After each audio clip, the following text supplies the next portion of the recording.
공기, 음식, 물 중에서 발암 물질을 피해서 살 수 있는 방법은 없어요. 기본을 안 지키게 되면 아무리 영양가가 뛰어난 음식을 하더라도 독이 되어버리죠. 상상을 초월할 정도의 문제가 생기기 시작합니다. 현미를 드시는 분 중에 거의 한 90% 이상은 현미를 독약으로 먹고 있다.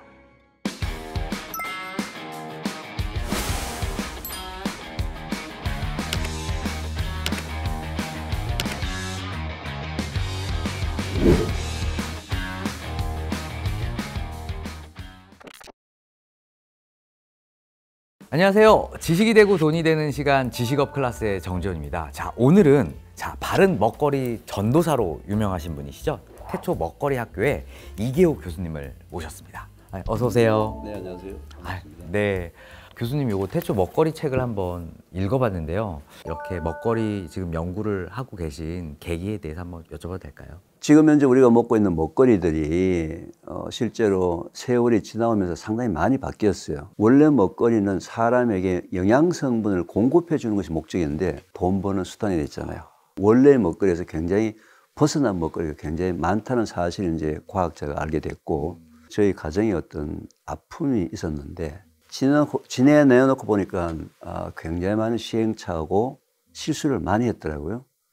근데 주위에 둘러보니까 이제 다른 사람들도 똑같은 실수와 시행착오를 반복하고 있기 때문에 최소한 우리 가정이 겪었던 시행착오는 반복하지 않았으면 좋겠다라는 차원에서 이제 태초 먹거리라는 이름으로 한국 사람들이 먹고 있는 모든 먹거리에서 항상 모니터링을 하고 있어요. 대형 마트에서 판매되고 있는 1차 농축수산물, 2차 가공식품에 대해서 이제 전수조사를 한 지가 지금 상당히 오래됐죠. 요즘 식품들을 보면 뭐 칼슘이든 우유라든지 뭐 철분식품이든 뭐 치즈라든지 이렇게 어떤 영양성분이 첨가된 식품들을 좀 많이 팔고 있는 것 같아요. 근데 영양소를 많이 섭취하면서도 요즘에 건강이 오히려 좀 나빠지고 있는 이런 이유가 좀 있을까요? 모든 먹거리가 영양학적으로 굉장히 좋은 먹거리, 다 많이 먹고 있는데 왜 그러냐? 문제는 균형에 대한 문제예요. 불균형. 예, 아무리 좋은 먹거리를 하더라도 그 먹거리를 많이 먹으면 다 독이 된다고요.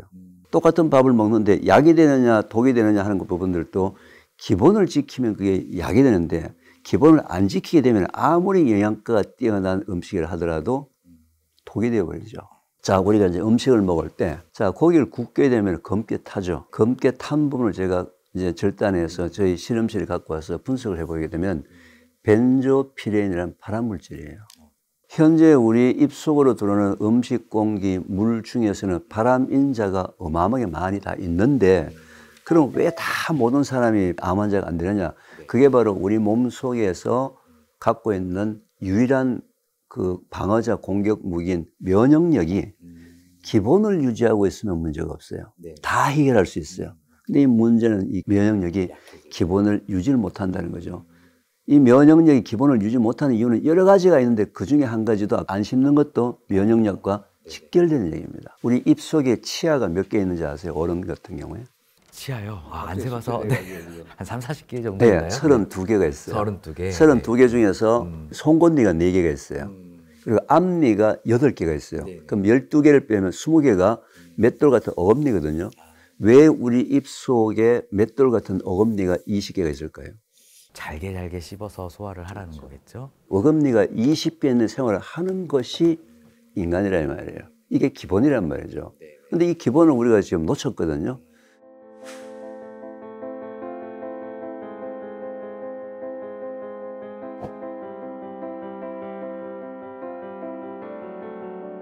거기에 대한 피해는 어마어마하죠. 우리 인체 면역세포 약 70 내지 80%가 장에 있거든요.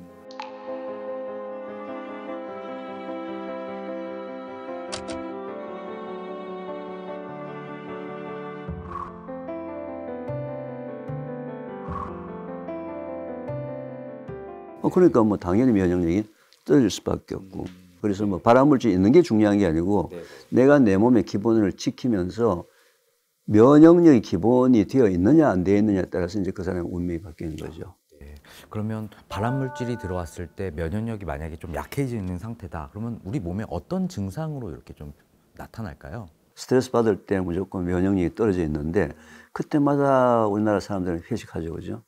가서 술 한잔하고 고기 바싹 구워가지고 먹죠, 그죠? 가장 위험한 거예요. 왜냐면은 스트레스 받았을 때 면역력이 떨어져 있잖아요. 면역력이 떨어져 있는 그날도 술하고 태운 고기를 가지고 먹으면 어떡하라는 거예요, 몸이.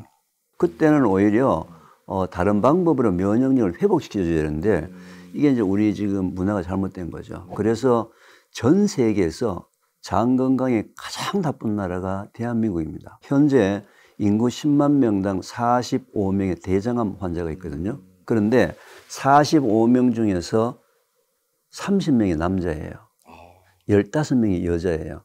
대한민국 남자가 대한민국 여자보다도 대장암 발병률이 이 2배가 더 높아요.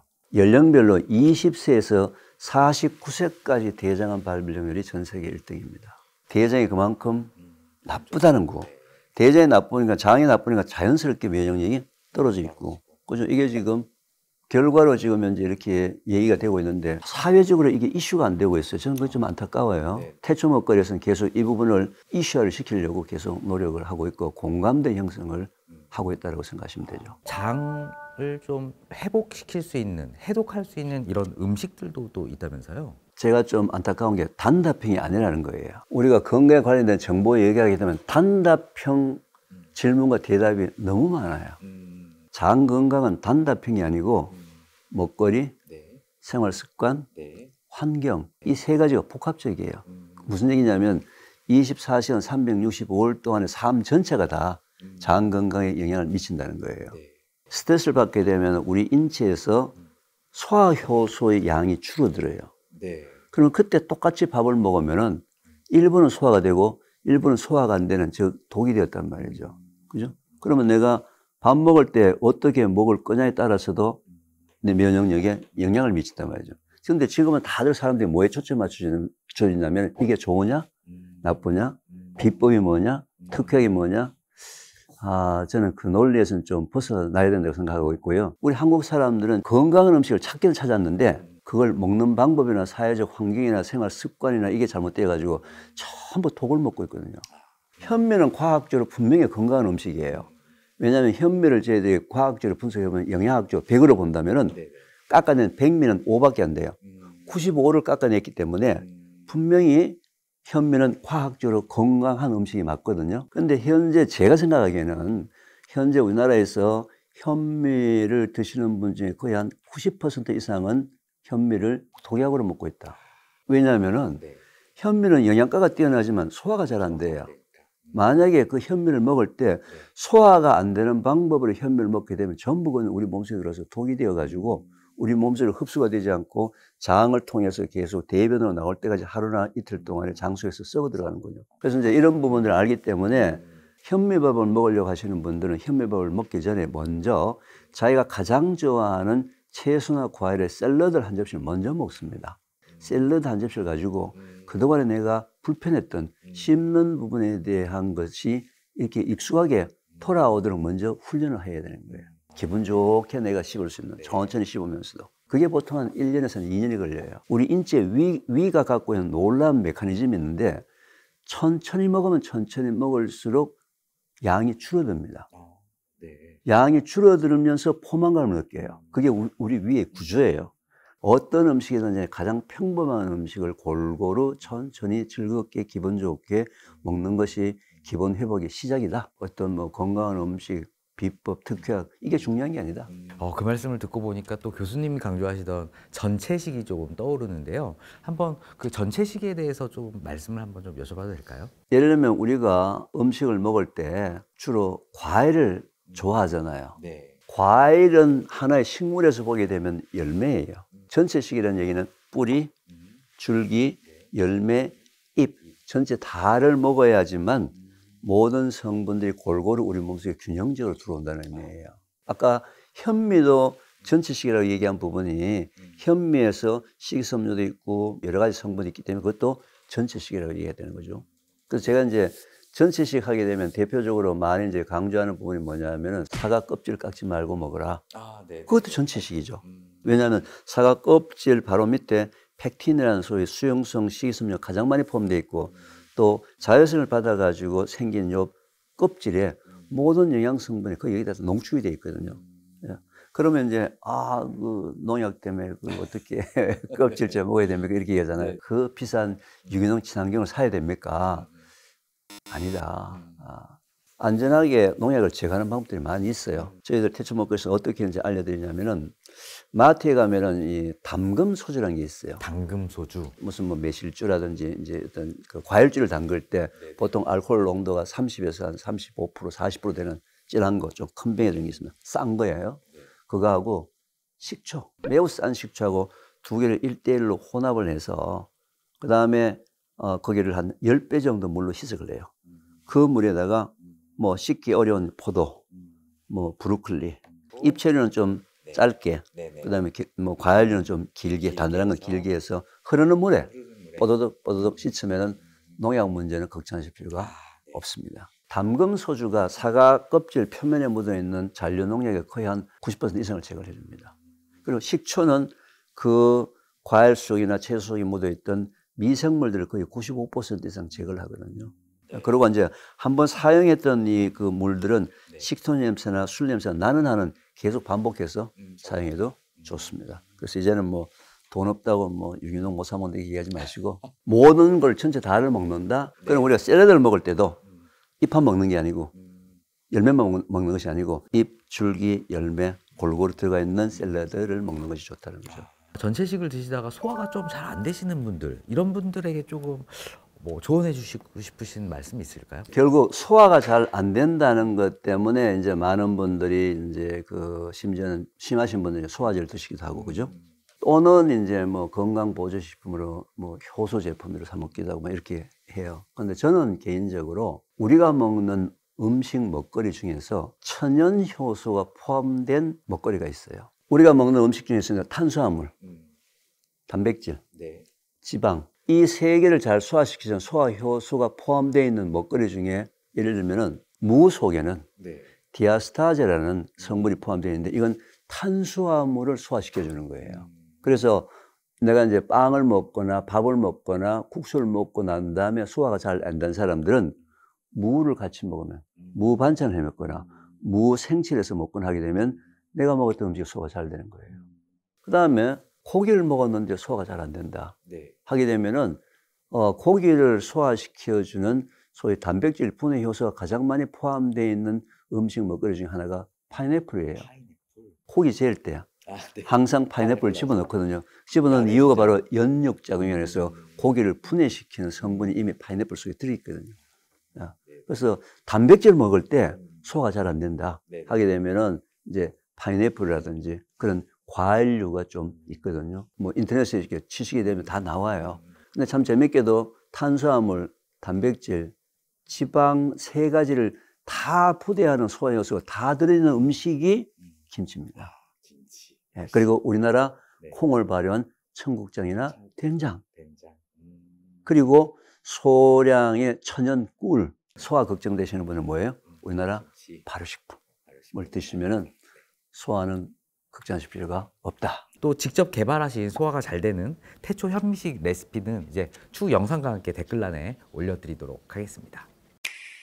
아무리 좋은 음식을 먹었다 하더라도 우리 몸속에서 노폐물들이 제대로 배출이 안 되게 되면 가장 심각한 문제가 생기는데 노폐물 배출해주는 가장 좋은 방법이 걷기입니다. 보통 많은 사람들이 뭐 해독이니 뭐니 이렇게 얘기를 하잖아요. 해독하는 방법 중에서 가장 좋은 방법이 걷기입니다. 자기 체력이 받쳐주는 한 계속 움직이는 것이 좋다. 분당 몇 회를 걸어야 되면 보포 몇 센치를 해야 됩니까? 근데 그거는 이제 심장이라든지 어떤 다른 걸 강화하기 위한 거고요. 제가 얘기하는 이제 해독작용에 대한 부분들은 그냥 걸어서 종아리 근육만 압축을 시켜주면 되는 거고 출렁출렁 림프액이 움직이도록 해주면 되는 거거든요.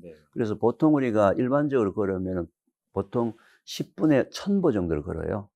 10분에 1000보. 그래서 그러면 이제 대략 이제 1시간을 걷게 되면 대략 5000에서 6000보 정도를 걷게 되는 거고 10,000보라 그러면 보통 이제 1시간 정도 조금 더 걷는 거거든요. 뭐 저는 그걸 추천을 합니다.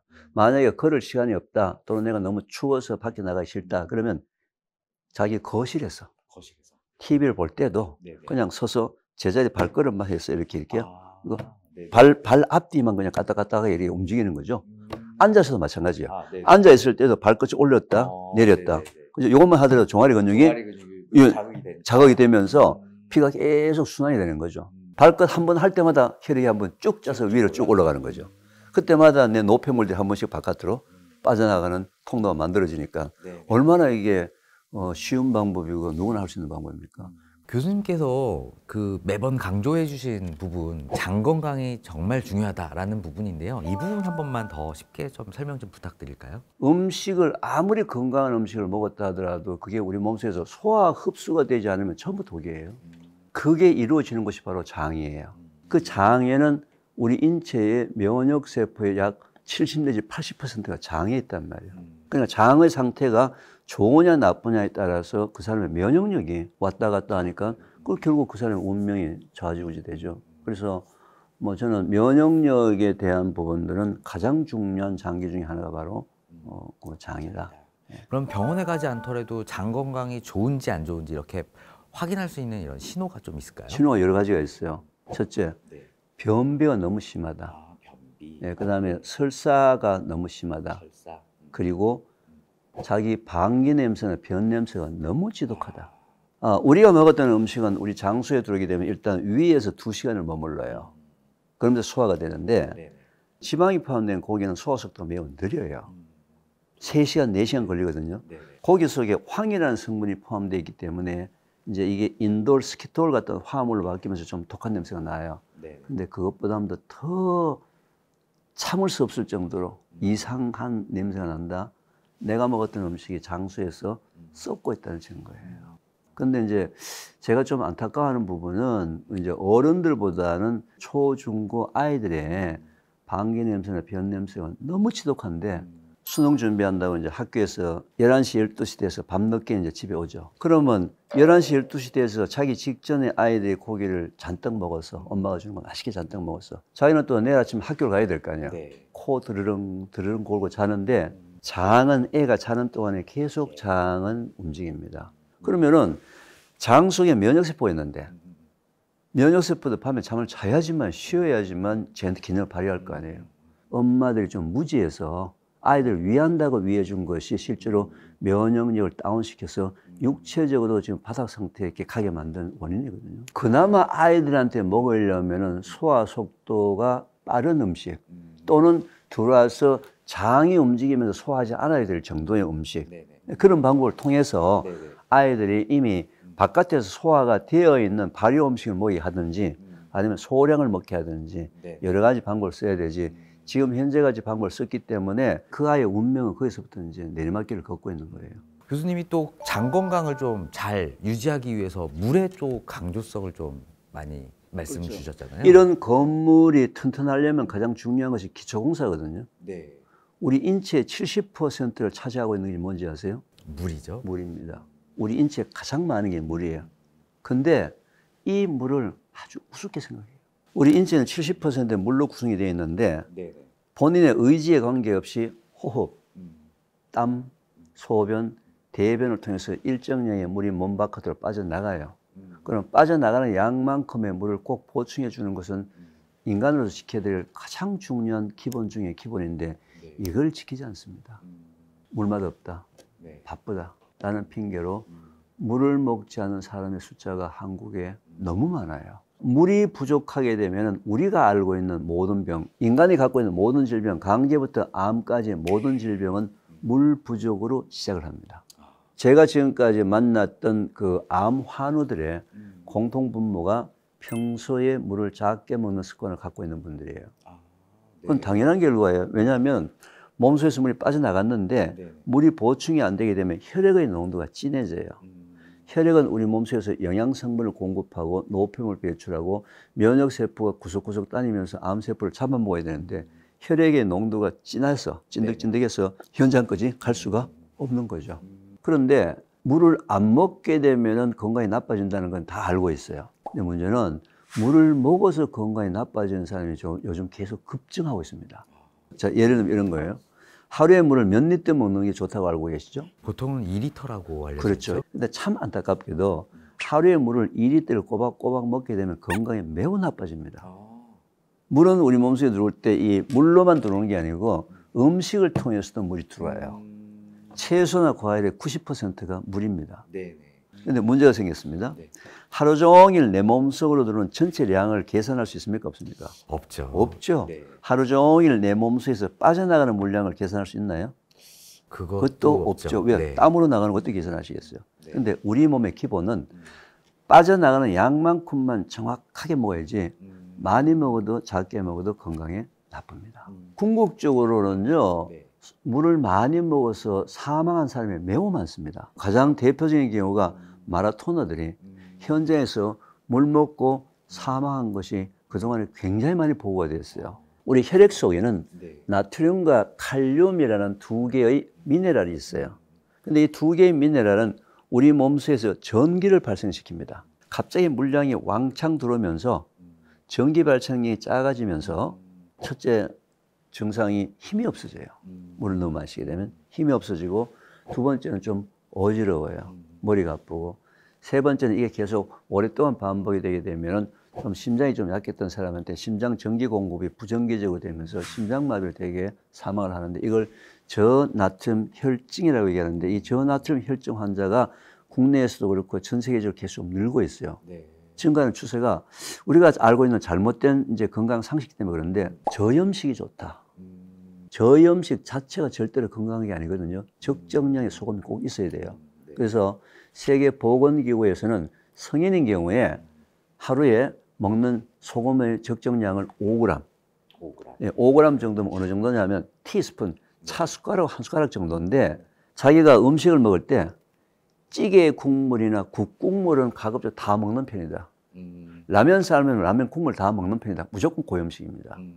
그 사람들은 반드시 저염식을 해야 돼요. 네네. 근데 내가 음식을 먹을 때 찌개에 국물을 먹지 않는다, 국에 국물을 먹지 않는다 라는 사람들은 하루에 5g의 소금을 잘 못 먹을 수가 거의 대부분이에요. 오히려 먹어줘야 합니다. 소문을 봐서 내가 좀 적게 먹었다 싶으면 물을 먹을 때 소금을 좀 타서 약간 소금량을 증가시켜서 물을 먹어주는데, 그래서 몸 속에도 적정량의 소금을 유지하는 것이 좋다. 우리 몸엔 말이죠, 우리 인간을 위해서 기가 막히게 하루에 적정량을 먹을 수 있도록 알게 하는 메커니즘이 작동이 되고 있는데, 사람이 좀 그거를 무지하고 있는 거예요. 자, 화장실에 가서 소변을 봤는데 네. 소변 색깔이 노란색으로 짙게 나왔어요. 뭐 하라는 거예요? 물을 먹으라는. 물 먹어라. 몸이 살려고 이제 우리한테 신호를 보낸 거예요. 색깔이 짙으면 어떻게 한다? 물을 마신다. 그러면 10분이나 15분 뒤에 금방 소변 색깔이 옅은 노란색으로 바뀌니까 옅은 노란색이 될 때까지 물을 먹으면 되는 거예요. 내가 물을 먹었는데 바로 화장실을 가고 싶어요. 아, 네네. 또 하루에 화장실 8번 이상 너무 많이 간다. 물을 너무 많이 먹었든지 소금량이 작았든지. 그래서 그때 한번 테스트를 해보시면 되겠죠. 그죠? 그때 먹었던 음식의 종류와 양, 그때 내가 흘렸던 땀의 양에 따라서 그때마다 필요한 물의 양이 다 다르다 이 말이죠. 하루에 꼭 2리터가 아니에요. 어떤 날은 1.5리터, 어떤 날은 2.5리터. 그죠? 그렇기 때문에 뭘 보고 한다고요? 소변 색깔. 우리 장 건강하면 또 유산균을 또 빼놓을 수는 없을 것 같아요. 그 유산균을 좀 효과적으로 좀 사용할 수 있는 이런 방법들도 있지 않을까요? 이 유산균은 우유를 바탕으로 했어요. 네. 그래서 우유의 유당을 젖산으로 바꿔주는 균은 이제 유산균이에요. 그래서 영어로 프로바이오틱스. 번역하면 실제로 생균이에요. 네. 프로란 말이. 네. 살아있는 균 이렇게 되는데, 현재 우리가 사 먹고 있는 상업용 유산균은 살아있는 균이 거의 없어요. 거의 죽은 균입니다. 사균입니다. 우리가 왜 생균을 먹는 게 좋으냐면은, 결국 장 건강을 좌지우지하는 것은 장내 미생물들이 좌지우지를 합니다. 근데 장내 미생물은 유익균이 있고 유해균이 있고 그 중간에 중간균이 있어요. 이 중간균이 70%예요. 70%. 근데 유익균이 조금만 많아지면 중간균 70%가 유익균 쪽으로 가서 장 건강이 좋아지는 거예요.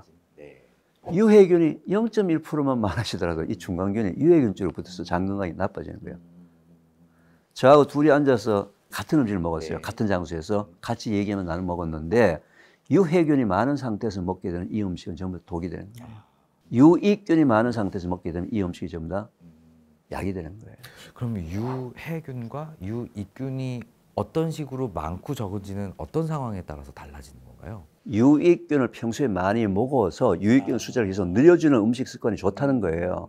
그것 때문에 이제 유산균을 먹는 거예요. 그것 때문에. 그래서 저는 그것도 중요하지만 장내 미생물들이 자랄 수 있는 먹이를 공급해 주는 것도 좋다. 원래 장내 미생물 먹이가 포도당이에요. 근데 이 포도당은 소장에 전부 다 흡수가 되어버리고요. 대장까지는 포도당이 안 넘어가기 때문에 포도당이 20개, 30개, 40개 길게 있는 녀석이 가면서 끊어져야 되거든요. 포도당이 20개, 30개 많이 들어있는 이 녀석의 성분들을 일컬어서 이눌린이라고 합니다. 이눌린이 가장 많이 포함되는 음식이 뿌리식품이에요. 도라지, 더덕, 우엉, 뭐 돼지감자, 뭐 이런 것들. 우리 몸속에 들어서 흡수가 안 되니까 이제 살이 안 찌고 그게 또 대장이나 이런 데 연결돼서 장내 미생물을 증가시켜주는 부분이기 때문에 뿌리식품을 먹어야 합니다. 그래서 우리 젊은 친구들의 대장 상태가 가장 나빠지는 이유가 바로 대장 속에 있는 저 끝부분에, 항문 끝부분에 있는 데까지 장내 미생물을 공급해주는 그 음식을 안 먹기 때문에 그런 거죠. 그러면 이제 부모들은 그런 부분들이 애들 안 먹으니까 먹는 방법을 좀 바꿔서 그런 것들을 분말화시켜서 애들 잘 먹는 잼이나 소스 같은 데 타서 먹도록, 그렇죠? 타서 이렇게 먹도록 해주는 방법을 통해서 반드시 먹이 줘야 합니다. 제가 하나 더 추가하고 싶은 부분은 제가 아까 천연 효소 중에서 가장 좋은 효소가 우리나라 전통 발효식품이라고 했잖아요. 우리나라 전통 발효식품의 김치에는 유산균이 있죠. 청국장, 된장에는 소위 고초균이라는 게 있어요. 얘네들은요, 얼마나 강한지 팔팔 끓여도 안 죽습니다. 끓여도 안 죽어요. 찌개를 끓여도 안 죽는다니까요. 그런 애들은 좀 키워야죠. 그렇죠. 돈 주고 그 사먹는 유산균은 죽은 균을 사먹는데 우리 집에서 만든 그 발효, 우리나라 전통 발효식품인 김치하고 청국장, 된장은 다 살아가는 생균, 글자 그대로 프로바이오틱스입니다.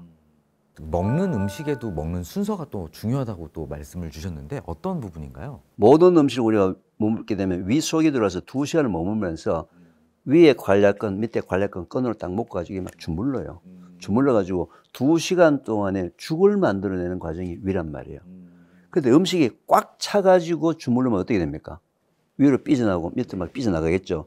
그래서 항상 음식은 위에가 3분의 2 정도, 3분의 1 정도 빈 공간을 두고 위가 주물도록 되어 있거든요. 그래서 3분의 2 되는 지점에 센서가 붙어 있어요. 우리가 음식을 먹어서 차곡차곡 먹어서 3분의 2 되는 지점까지 음식이 차게 되면은 여기서 뇌에다 신호를 보냅니다. 센서가. 뇌에서 갑자기 밥맛이 없어지면서 포만감을 느끼는 렙틴이라는 식욕 억제 호르몬이 콱 나오면서 밥을 더 이상 먹을 수가 없어요. 근데 문제는 이 센서가 작동되는 시간이 밥 먹고 난 다음에 10분 내지 15분 뒤에 작동이 된다는 거예요. 주로 살찌는 사람이 밥 빨리 먹는 사람, 센서 작동되기 전에 꽉 채운 사람들. 그래서 음식을 먹을 때 다이어트 해결하는 방법이 천천히 먹어서 센서가 작동된 10분 내지 15분 뒤까지 밥을 먹게 되면 내가 아무리 많이 먹으려고 하더라도 더 채울 수 없단 말이죠. 그럼 3분의 2까지 채울 때 어떤 음식으로 채우냐 이 말이에요. 처음부터 밥, 떡, 고구마, 감자 같은 탄수화물로 채워가지고 올라오게 되면은 비만의 확률이 높겠죠. 근데 아까 제가 말씀드린 대로 씹는 습관도 고칠 겸 첫 음식을 탄수화물이 아닌 샐러드 한 접시를 먼저 먹어서 밑에 탄수화물이 아닌 음식을 많이 채우고 위에 탄수화물 조금 채우게 되면 비만의 확률도 떨어지고, 그래서 음식을 먹을 때 그 먹는 순서에 따라서도 결국은 비만에 영향을 미칠 수가 있다. 저 같은 경우에는 이제 스트레스를 받으면 좀 많이 먹는 편이긴 해요. 뭐 그래서 막 폭식하는 경우도 좀 있는데 마음껏 먹어도 이렇게 살이 안 찌는 이런 음식이 좀 있을까요? 절대로 없습니다. 그런가요? 사람들이 다 이제 그걸 찾으려고 하는 게 좀 이제 어리석은 거죠. 왜냐하면은 자기 몸을 망가뜨리는 제일 첫 번째가 폭식입니다. 1950년, 60년 못 먹을 때는 양적 식사 할 수밖에 없어요. 근데 실제로 위를 만족하는 양적 식사가 중요한 것이 아니고 이제는 장을 만족시키는 소화가 되는 질적 식사가 더 중요한 시대가 되었어요. 왜? 먹었던 음식 위만 만족을 시켰고 장으로 내려가서 그중에 일부만 소화 흡수되고 거의 대부분 다는 대장을 통해서 대변으로 나올 때까지 몸속에서 계속 썩어 들어가는 거죠. 자기 몸을 그렇게 학대할 수가 있나요? 그래서 요즘 먹방 유튜브 나오는 거 보면 제가 굉장히 가슴이 아파요. 왜냐하면 그게 자기 몸을 망가뜨리는 방법이거든요. 다른 사람이 지금 학대받는 걸 보고 우리가 방송을 시청한다는 게 좀 조금 안타까운 부분이 있습니다.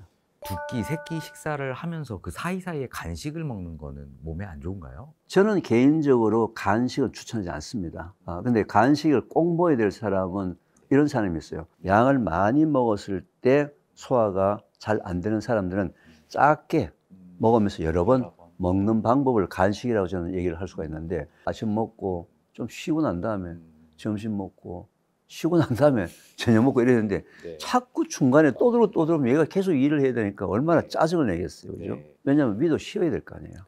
우리 장기의 그런 일하는 시간과 휴식 시간에 이런 그 패턴을 만들어 주듯이 꼭 먹어야 될 그런 상황이 아니라면 저는 간식은 추천하지 않습니다. 소화를 위해서는 어떤 효소 제품을 또 팔기도 하더라고요. 이런 것들이 또 소화에 좀 도움이 되나요? 같이 먹어주는 게? 어느 정도는 도움을 받아줬지만 너무 오랫동안 주기적으로 도움받는 부분은 저는 추천하지 않습니다. 우리 인체에서도 소화 효소가 정상적으로 분비가 돼요. 근데 바깥에서 소화 효소를 계속 많이 먹게 되면 그다음에 내 몸속에서 만들어내고 있는 소화 효소 양이 자꾸 줄어드는 거예요, 기능이. 내가 소화가 잘 안 될 때, 도움을 받을 때 소화제 같은 거 약국에 사 먹는 것보다는 곡물로 된 소화 효소를 섭취하는 것은 도움이 되지만, 그게 무슨 뭐 보약같이 매일 먹게 되면, 장기간 먹게 되면 오히려 내 몸의 기능 자체를 저하시키는 쪽이다. 소화 안 될 때는 뭐 필요할 때는 드시 더 좋습니다. 굶지 않고서 건강하게 좀 살을 뺄 수 있는 이런 방법에 대해서 혹시 조언해 주실 말씀 좀 있으실까요? 다이어트의 가장 중요한 것은 천천히 소량을 먹으면서 운동을 하면서 하는 것이 좋지, 다른 방법들은 다 요요 현상이 있습니다. 그 이제 뭘 생각해야 되냐면, 두 끼를 먹든 세 끼를 먹든 하루 종일 내 몸속으로 들어오는 전체 칼로리, 또는 일주일 전체 내 몸속에 들어오는 칼로리를 먼저 계산해야 되고요. 우리 몸은 기가 막혀가지고요, 하루 세 끼 꼬박 먹다가 갑자기 단식한다고 아침을 안 먹었죠. 그럼 우리 몸의 모든 세포는 비상 사태에서 에너지 소모량을 줄여라 하고 뇌에서 명령을 합니다. 에너지 소모량을 확 줄여버려요. 그 상태에서 점심을 정상적으로 먹더라도 오버가 되는 거예요. 왜? 소모량 자체가 줄었기 때문에. 요요 현상을 없이 장기적으로 하시려면 소식을, 절식을 해서 운동과 함께 장기적으로 가면서 다이어트 하시는 걸 추천합니다. 육식이 좋다, 혹은 뭐 채식이 좋다, 뭐 여러 논란이 있는데요. 어떤 입장이실까요? 제가 이제 안타까운 부분은 이게 자꾸 이분론적으로 가고 있다는 거예요. 뭐 채식이 좋다 나쁘다를 떠나서 저는 극단적인 채식도 조금은 추천하지 않습니다. 채식으로만 공급받지 못하는 영양성분이 있어요. 예를 들면 가장 그 대표적인 게 이제 B12, 비타민 B12예요. 비타민 B12라는 것은 우리 몸속에 꼭 필요한 필수 비타민인데, 그게 없으면 우리 몸에서 철분이 흡수가 안 돼요. 그런 부분들에 대해서도 이제 채식에 실제로 전문가한테 자문을 받아서 영양 성분의 결핍이 없이 채식을 하는 경우는 괜찮은데, 잘못 알고 채식을 했을 때 균형이 깨진 문제 때문에 오히려 건강이 나빠진 사람이 굉장히 많거든요. 좀 윤리적인, 도덕적인 동물 학대라든지 뭐 기후 온난화라든지 뭐 이런 부분이 있는데, 식물 키우는데도 윤리적인 문제가 지금 심각하거든요. 지금 식물을 얼마나 학대를 하는지 아세요? 우리가 그 먹는 주로 쌈채류 이런 거 있잖아요. 비닐하우스에서 거의 대부분 다 생산하고 있어요. 근데 비닐하우스에 밤에 불을 켜놨어요. 일조량을 많이 쪼여가지고 생산 기간을 짧게 해서 단가를 낮추게 하는 소위 채소의 투자에 최대 이익을 남기는 경제성 원리예요. 조금 과학적으로 얘기하자면, 낮에는 채소다 식물들이 태양빛을 받아가지고 탄소 동화작용이라는 걸 해요. CO2, 이산화탄소를 빨아들이고 산소를 내뿜는. 밤에는 산소를 잡아당기고 CO2를 내면서 식물이 밤에 휴식을 하는 거예요. 근데 얘네들이 평생 잠을 안 재웠어요. 한숨도 못 잔 채소들을 저희들이 분석해 보면요, 나쁜 호르몬이 엄청 많아요. 스트레스 호르몬. 그거가 과연 그러면 윤리적으로 제대로 키운 채소냐? 아니라는 거예요. 도덕적, 윤리적 문제 제가 얘기하면요, 끝이 없습니다. 지금. 대표로 한 가지를 얘기한 거예요. 그래서 너무 이 동물의 그 윤리적, 도덕적 문제를 가지고 너무 난 채식을 해야 되겠다라고 얘기하시면 좀 생각을 가지고 좀 바꾸시고, 그때 이제 고기를 먹으라는 건 아니에요. 채식만이 옳다는 것은 아니라는 거죠. 근데 이제 저는 개인적으로 육식 부분에 대해서는 그렇게 권장하지 않아요. 우리나라가 아까 제가 이제 전 세계 184개국 중에서 대장암 환자가 1등이라 그랬잖아요. 네. 거기에는 여러 가지 원인들이 있습니다. 뭐 스트레스도 있고 환경도 있고 뭐 음식으로 따진다면 가장 큰 음식이 고기예요. 고기 때문에 대장암의 원인이 된다는 것은 이미 과학적으로 임상학적으로 밝혀져 있는 거예요. 근데 문제는 뭐냐면은 우리한테 왜 먹느냐 그러면은 단백질을 공급하는 공급원이다 해서 먹거든요. 우리 몸에 단백질이 필요해요. 그래서 하루에 필요한 단백질 양이 세계보건기구 홈페이지에 올라와 있어요. 그게 어느 정도냐면은 자기 체중 1kg당 하루에 필요한 최대 단백질이 1g이에요. 그럼 내 몸무게가 60kg이에요. 60kg이 하루에 필요한 단백질 몇 g이죠? 60g. 60g이죠. 60g이 어느 정도 양이 될까요? 큰 계란 하나 정도 60g이에요. 그런데 내가 오늘 회식을 해서 100g의 단백질을 먹었습니다. 60g 필요한데 100g 들어왔으니까 40g의 초과된 단백질이 내일까지 내 몸속에서 단백질로 저장이 될까요? 안 될까요? 우리 몸의 기본은 초과된 단백질을 우리 몸에 저장하는 방법이 없어요. 그래서 고기를 먹지 말자가 아니고 적지 않은 양을 매일매일 조금씩 나눠서 먹는, 꼭 고기만이 단백질 소스가 아니다. 식물성 단백질도 있잖아요. 가장 좋은 게 뭐예요? 콩이에요, 콩. 태수 먹거리 학교에서는 우선순위 1번이요. 우리 젊은 세대에다가 우리 콩을 먹도록 하자. 제가 작년 5월 31일 날 청국장이라는 단어 대신에 한국장으로 이름을 바꾸자. 우리 10대, 20대들한테 콩이 한국의 원산지다. 우리 자존심을 되찾자. 발효콩이 워낙 좋고 이렇게 맛있다 라는 사실을 알리기 위해서 5월 31일 한국장 날로 제가 선포를 했습니다. 우리 다음 세대 건강을 회복하는데 우리 발효콩을 가지고 건강을 회복하자. 교수님, 그럼 좀 다른 또 주제로 한번 여쭤보고 싶은데요. 내가 꼭 챙겨 먹는 이런 영양제 있다, 이런 거 혹시 있으실까요? 아니, 없을 거예요. 저한테 많은 질문을 하시는 분들이 종합 비타민이나 비타민류를 먹어야 될까요, 말아야 될까요, 이렇게 얘기하잖아요. 종합 비타민을 먹는 부분에 대해서는 반대하지 않아요. 그래서 저는 편식이나 또는 힘이 없거나 또는 뭐 건강이 나빠지거나 뭐 이렇게 했을 때는 종합 비타민 좀 이렇게 한번 분기별이나 반기별이나 먹어보는 것은 저는 추천을 하는 편입니다. 근데 이제 가장 큰 문제가 이런 종합 비타민이나 이런 영양소를 먹으면서 이게 만병통치라고 생각하는 거예요. 대충 다른 건 허술하게 하고 이것만 먹으면 된다라는, 그게 지금 잘못된 거예요. 그러면 혹시 음식 중에서 항암에 좀 도움이 되는 이런 음식이나 식품 이런 게 좀 있을까요? 없습니다. 아, 그런가요? 우리 주위에서 보시는 가장 평범한 음식이 가장 좋은 음식입니다. 면역력을 증가시키는 것이 키포인트지 항암에는 음식은 없어요. 결국 싸움은 누가 하는 거예요? 면역세포가 가서 암세포하고 싸워서 이길 수 있는 환경을 만들어주는 것이지 어떻게 암세포를 죽이는 음식이 있나요? 그건 없어요. 지금부터는 암 환우분들은 암이라는 단어를 잊어버려야 돼요. 더 이상 인터넷에서 항암 음식, 항암 뭐 비법 검색을 하지 말라고요. 음식이 되든 생활 습관이 되든 사고가 되든 면역세포를 기본이 회복이 되도록 도와주고 유지되는 방법, 그게 항암입니다. 암 예방을 위해서 혹시 교수님 조언해 주시고 싶은 말씀 있으시면 한 말씀 좀 부탁드리겠습니다. 제가 제일 가슴 아픈 부분이 현재 우리나라 20대, 30대 여성이에요. 우리나라에 40세 이하의 유방암 환자 숫자가 전체 유방암의 몇 %쯤 될까요? 우리나라는 현재 40에서 50%예요. 유방암은 원인이 여러 가지가 있어요. 그 원인 중에서 가장 큰 원인이 여성 호르몬의 불균형에서 나오는 문제예요. 여성들의 30대까지 사는 삶 속에서 뭔가가 호르몬 대사에 영향을 미치는 원인이 있다는 거죠. 저는 그 원인 중에 만약에 음식을 하나 선택하라. 유치원 때부터 시집갈 때까지 한 30세 될 때까지 먹었던 간식이 거의 대부분 다가 고지방, 고단백질이에요. 그게 우리나라 현재 20대, 30대 여성들의 비극의 한 가지 원인 중에 하나다. 그래서 이건 좀 심각하게 좀 받아들였으면 좋겠어요. 오늘은 바른 먹거리 전도사로 이계호 교수님을 모시고 기본을 회복하는 태초 먹거리에 대해서 알아봤습니다. 오늘 영상이 좋으셨다면 구독, 좋아요, 알림 설정 부탁드리고요. 저희 지식이 되고 돈이 되는 지식업 클래스는 다음 시간에 또 찾아뵙도록 하겠습니다. 감사합니다. 네, 감사합니다.